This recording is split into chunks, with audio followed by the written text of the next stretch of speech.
Thick clouds loomed over the neighborhood like a congregation of gray gossips. The trees swayed with a stoic dignity as the autumn wind whispered its crisp secrets. It was a morning like any other in this meticulously curated suburbia. The air carried a trace of impending chill, but the sun made a valiant effort to peek through the dense cover, casting a lukewarm glow over the houses that lined the street like soldiers in an orderly parade. I had always appreciated the harmony here, the way lawns blended seamlessly into one another, the quiet hum of life behind closed doors, and the sense of order that resonated with my own need for quietude. My house stood at the end of the cul-de-sac, a charming brick structure that exuded a warm, welcoming presence. To me, it was a sanctuary, a place of solitude and contemplation. But today, something was amiss. As I stepped out to retrieve my mail, I noticed a splash of color against the earth-toned scenery, a fluorescent pink notice, taped to my door with military precision, flapped petulantly in the breeze.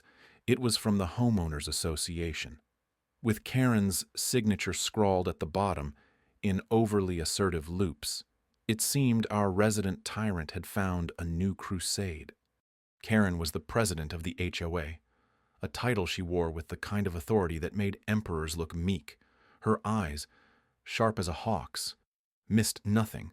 She was a stickler for rules, a commander of conformity, and her mission was to uphold the suburban symphony's stringent melody.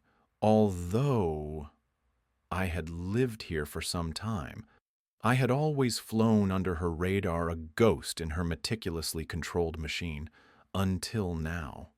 The notice cited an infraction my Garden Gnome, a whimsical little fellow with a chipped hat and a cheeky grin, was deemed a violation of the community's aesthetic principles. It was an insignificant thing. This gnome, a relic of my travels and a nod to my love for the whimsical, but to Karen, it was a seditious act, a breach of decorum that could not go unchallenged. I removed the notice with a bemused sigh, folding it carefully as if it were a child's first drawing. Karen's petty feuds were legendary, her need for control insatiable. Yet I found myself more amused than annoyed. The gnome would stay, a sentinel of rebellion in my otherwise compliant garden. The rest of the day unfolded with a serene predictability.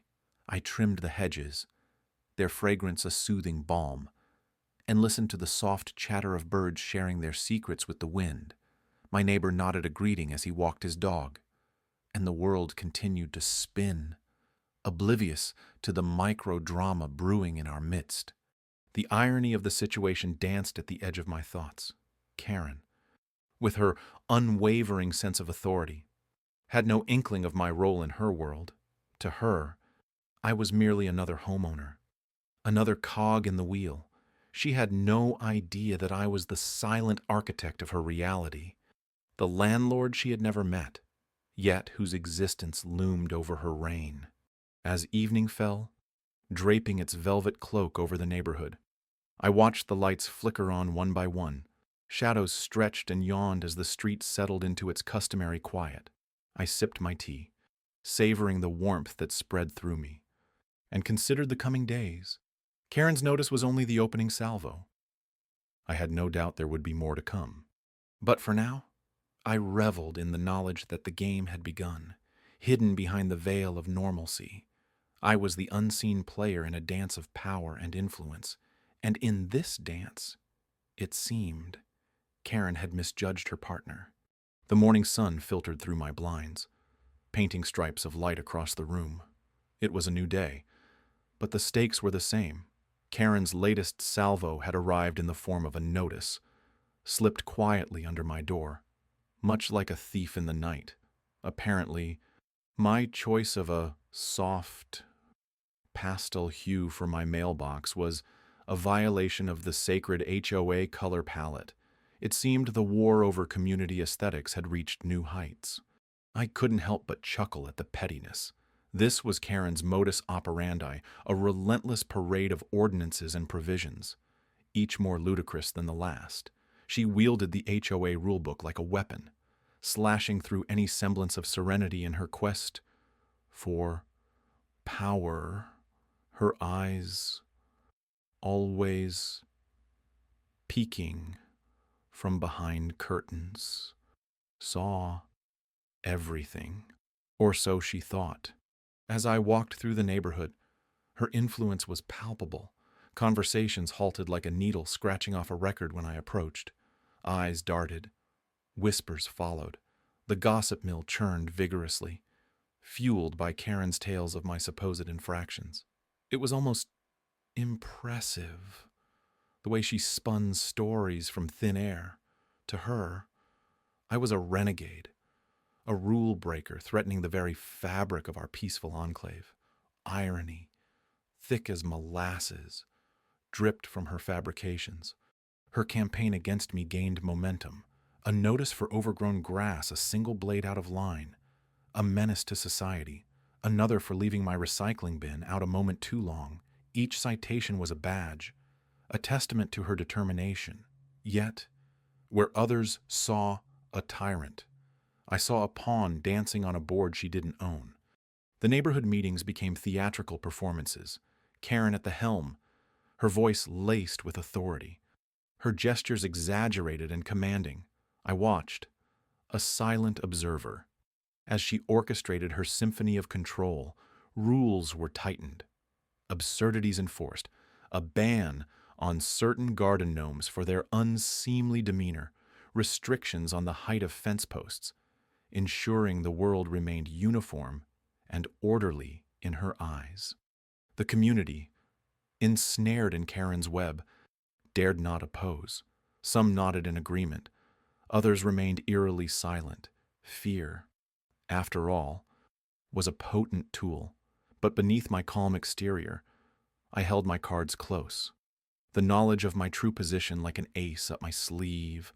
Watching her weave her intricate tapestry of control, I felt an odd sense of anticipation. The tighter her grip, the more inevitable her unraveling. In those quiet moments, when the world slowed and the boundaries of her domain seemed to suffocate, I pondered the intricacies of power, how easily it could corrupt, how blind it could make one to the undercurrents swirling beneath. She saw herself as the queen of this small kingdom. Yet, a queen, unaware of the hands that held the true power, mine, steady and sure, ready to tip the balance. Karen's world was a house of cards, teetering precariously. She didn't know it yet, but the winds of change were stirring, and when they blew, they would reveal truths hidden beneath her carefully constructed facade. As I walked back to my pastel-hued mailbox, I felt the irony of it all settle around me like a well-tailored coat, unseen, unfelt by her, but nonetheless real. Her reign continued, for now, but every day brought me closer to the moment I'd reveal my hand, the moment the scales would tip, and the narrative, hers for so long, would change forever. The morning light filtered through the blinds, casting stripes across the floor like prison bars. I sat at my desk, a small fortress of receipts, correspondence, and logs neatly stacked around me. The air felt heavy with anticipation. Karen's latest assault on my peace, the threat of eviction, had brought me to a point of no return. She was relentless, her persistence as unyielding as a Colorado winter, but she had no idea who I really was. My hands moved methodically, scanning documents, gathering evidence, weaving a tapestry of truths. Each piece was a thread in a tapestry she never saw coming. I had to admit, her audacity was almost admirable. She had an unshakable belief in her right to control, a certain that left no room for doubt. But in her world, power was a blunt instrument, wielded without finesse or forethought. Mine was a scalpel, precise and devastating. The irony of it all was almost too rich. Here I was, the silent owner, the shadowed figure behind the property she so vigorously policed. Her latest letter was crumpled at the edge of my desk, a pitiful attempt at authority. It was amusing, really, How she had crafted it with such care. Her penmanship an act of aggression masquerading as decorum, a final straw. It warned, her signature a bold slash at the bottom. Outside, the neighborhood went about its usual business. Lawnmowers hummed like distant wasps. Children's laughter floated on the air, and the sun dipped its toes into the horizon. Normalcy was a deceptive veil. One Karen would soon see torn away. I had spent weeks documenting her transgressions, each note a quiet rebellion, a step toward the inevitable. Her violations were many, from petty fines to outright harassment, each more ludicrous than the last. I had the paper trail, the digital echoes of her arrogance stored safely, a secret arsenal. The meeting was set for next week, a gathering of the HOA, and Karen would be there, presiding over her domain like a self-appointed monarch. I would attend, just another face in the crowd at first, my presence as unassuming as a shadow. But this time, I would not be invisible. As the day drew to a close, I prepared my subtle counter, not a grand reveal, but a careful unspooling of truth. I imagined her face, the slow dawning of realization, the crumbling facade of her authority. It was almost poetic. In the quiet moments, I reflected on what drove her, a need for control, perhaps, or fear disguised as ferocity. It didn't matter. The outcome would be the same. Her reign of petty terror was nearing its end, and she didn't even know the stage was set. The clock ticked softly in the background, marking time until the meeting. I leaned back in my chair, a slow smile playing on my lips. She believed herself the queen of this little world, but she was about to learn a hard truth. Even queens have landlords. The late afternoon sun cast long shadows across the pristine lawns as I made my way to the mailbox. Each house stood like a soldier in perfect formation, with pristine facades and manicured hedges hiding the undercurrents of tension that had begun to ripple through our neighborhood. It was an unassuming street, where secrets were buried beneath layers of suburban perfection. Karen stood at the corner, her arms folded tight, gaze fixed on Mrs. Thompson's rose bushes. Her presence was like an electric charge, invisible yet palpable. The neighbors had started to notice the subtle shifts in her demeanor, the way her voice carried a sharper edge, the quick glances exchanged when she was near. My initial amusement at her attempts to enforce her iron will had transformed into something else, a quiet anticipation. I had become a spectator to her unraveling. The game was in motion, and with each passing day, I felt the pieces clicking into place. The other residents had begun sharing knowing looks, whispers weaving through the air like tendrils of smoke, a misplaced trash can, a slightly overgrown lawn. Any minor infraction seemed to draw Karen's ire. To them, she was the very embodiment of the HOA they had all reluctantly accepted. A necessary evil for the sake of property values and community cohesion, but cracks were beginning to show. Once a tight ship, the neighborhood was now rife with small rebellions. The Smiths left their holiday lights up well into January, while the Parkers painted their front door a vibrant red, defying the uniform earth tones Karen so vehemently enforced. She hadn't connected the dots yet. Her landlord, her nemesis, was living among her charges, watching as she tightened her grip on a community that was starting to slip through her fingers. And there I was, in the eye of the storm, feeling the tension curl around me like a cat, content in its own shadow. I walked back to my house, feeling the weight of her gaze like a tangible thing. There was a comfort in knowing, an ironic twist, that the one person she sought to control was the very foundation upon which her authority rested. Her ignorance was her undoing, an unraveling thread in the tapestry of her carefully constructed power. The winds were changing. You could feel it like a subtle shift in the air pressure, a promise of the storm yet to come. Karen's reign over the cul-de-sac was beginning to wobble, and the realization was settling into the corners of her consciousness. A child's laughter broke through the tension, a sound so pure it sliced through the unease. It reminded me that beneath the surface, life continued. The children rode their bikes, Undeterred by the adult world of rules and limits, their freedom was a quiet rebellion, all its own.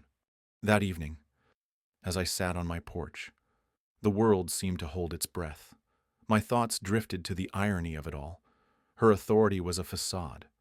Like the perfect lawns and pristine facades, beneath, there was chaos, waiting for the right moment to break free. And so I watched and waited, a silent observer in the theater of human folly. The neighborhood was a stage, each house a scene in the unfolding drama. In the end, patience would bear its own fruit, and the truth would rise like the moon, undeniable and illuminating. Karen's shadow passed by again, the queen of an empire built on sand. She cast her gaze around the street, as if sensing the shifting currents but unable to locate their source, unaware that her landlord, the architect of her own impending downfall, watched from the sidelines with quiet satisfaction. The irony was palpable. The morning sun crept through the blinds with a quiet insistence, painting stripes of warmth across my living room floor, the calm before the storm. I thought to myself as I sipped my coffee. The world outside remained oblivious to the quiet revolution brewing beneath the surface of our pristine little neighborhood. The legal documents lay on the table, crisp and unyielding. In their sterile formality, they held a truth that Karen had overlooked. She had paraded her authority with the confidence of a monarch, but she was about to discover the shifting sands beneath her throne. I traced my fingers across the embossed lettering, feeling the weight of reality. It was more than paper. It was a revelation wrapped in legality, poised to unravel the facade she had so meticulously crafted. Outside, the garden was a symphony of chirping birds and rustling leaves.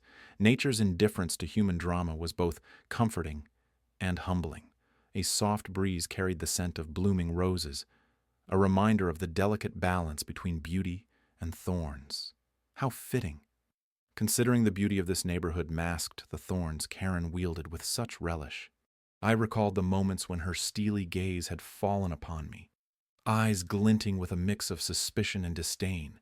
She had pursued my eviction with the fervor of a hunter tracking its prey, but now the tables had turned. Irony, in its quiet might, was about to make its entrance. The house across the street stood silent, its windows like vacant eyes watching over the domain she believed she controlled, Karen's kingdom, built on assumptions and privilege. Yet, she had overlooked the foundation. Her own home was bound by the same laws she wielded against others, and therein lay the twist.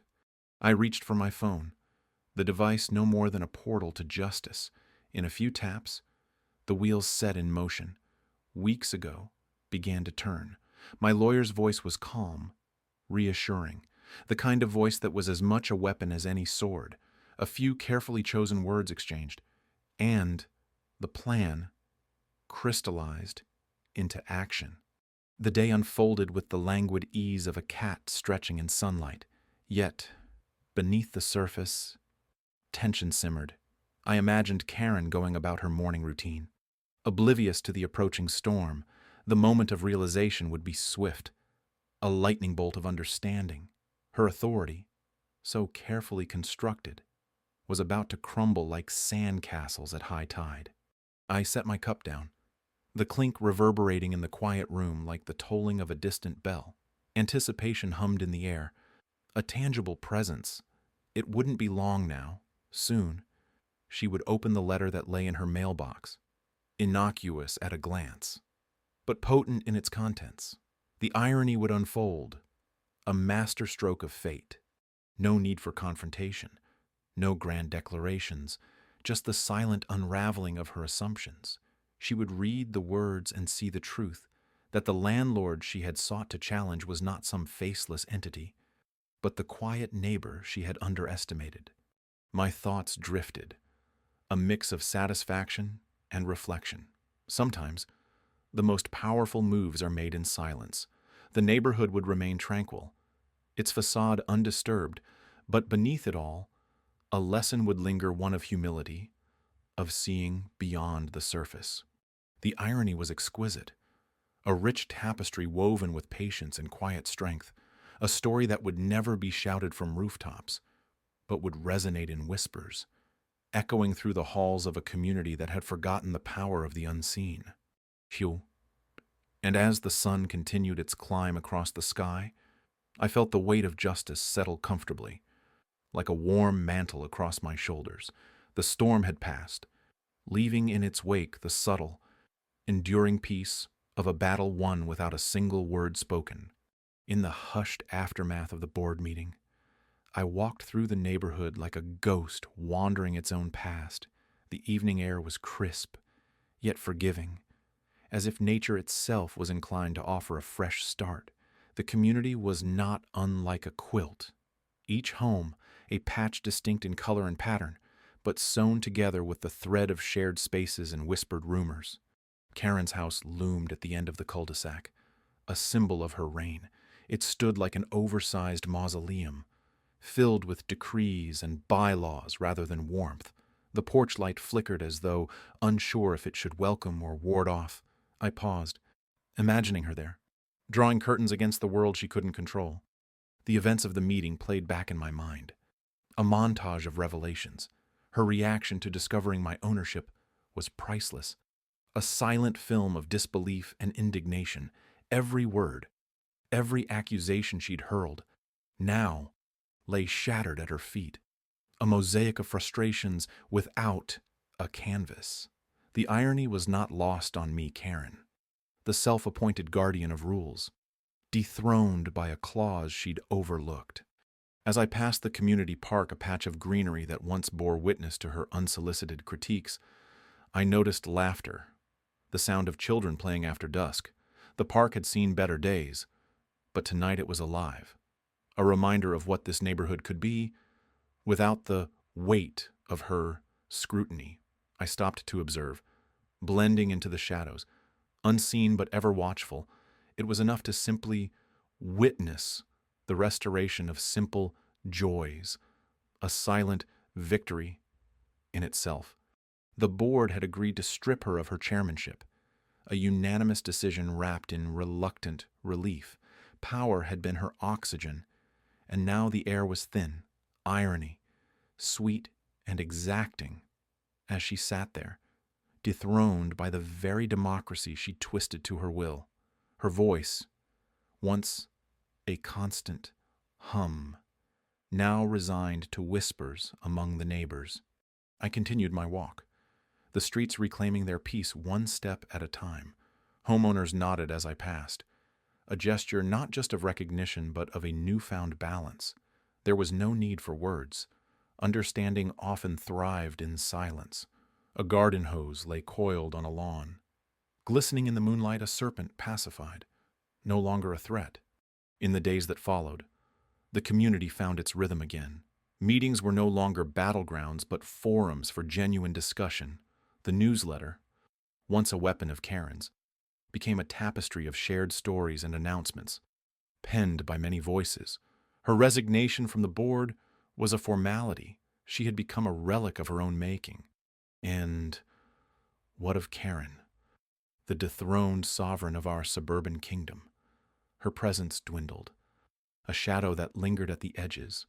Her influence diffused like ink in water.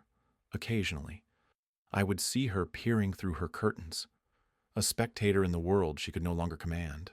She was still there, of course, but more as a footnote than a headline. If there was vengeance, it was quiet and restorative, a gentler justice. The neighborhood, once a battleground of pettiness, now basked in the glow of its own resilience. It thrived in the absence of her iron grip, and in that thriving, I found my own piece of serenity. The streetlights began their nightly vigil as I made my way back home. The air held a promise, one of renewal and community. My role as landlord remained a secret to most, a thread woven into the fabric of our shared lives. As I reached my doorstep, I realized that power was not about control, but about the ability to let go, to shape, quietly and with purpose, the world around me. The night stretched on, vast and forgiving, and somewhere in the distance, the echo of laughter lingered. It was enough.